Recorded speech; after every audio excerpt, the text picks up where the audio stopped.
Ever wondered how to get your little one to sleep through the night? Well, you're not alone. Many parents grapple with this, and that's where baby sleep training methods come into play.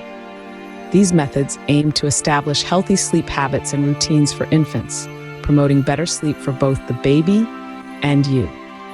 First up is the Ferber Method. Developed by Dr. Richard Ferber, this approach gradually teaches babies to self-soothe and fall asleep independently. It involves letting your baby cry for short periods before offering comfort.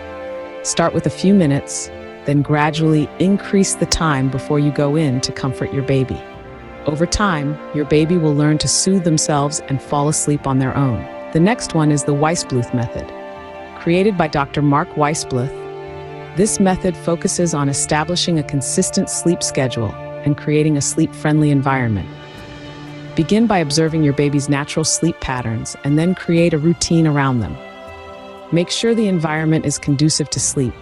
Think dim lights, quiet sounds, and a comfortable temperature. This method helps babies develop self-soothing skills and encourages longer sleep durations. Then we have the gentle sleep training method.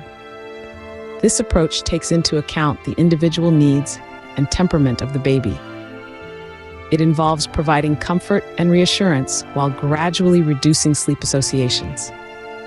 Start by comforting your baby to sleep in your arms, then slowly move towards putting them down while they're drowsy, and finally when they're awake. This method can take time, but it's a gentle way of helping your baby learn to fall asleep independently. Remember, it's important to consider the age, temperament, and individual needs of your baby when choosing a sleep training method. What works for one baby may not work for another, so flexibility is key. And remember, consistency is crucial.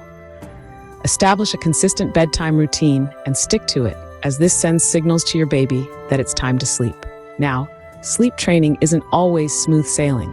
It's normal for babies to resist or protest. However, it's important to distinguish between different types of cries. If your baby's cry sounds distressed or intense, it may be a sign they need additional comfort or attention. Sleep training is not a one-size-fits-all solution. Be flexible and adapt your approach based on your baby's needs and your own comfort level. And remember, these methods can take time and patience. Have realistic expectations and understand that progress may be gradual, but with consistency and persistence, long-term success is achievable. Lastly, always consult with your pediatrician or a sleep specialist before starting any sleep training method. They can provide guidance and support tailored to your baby's specific needs and help ensure that you're implementing the method safely and effectively. So there you have it, a guide to baby sleep training methods. Here's to a good night's sleep for you and your little one. Sweet dreams.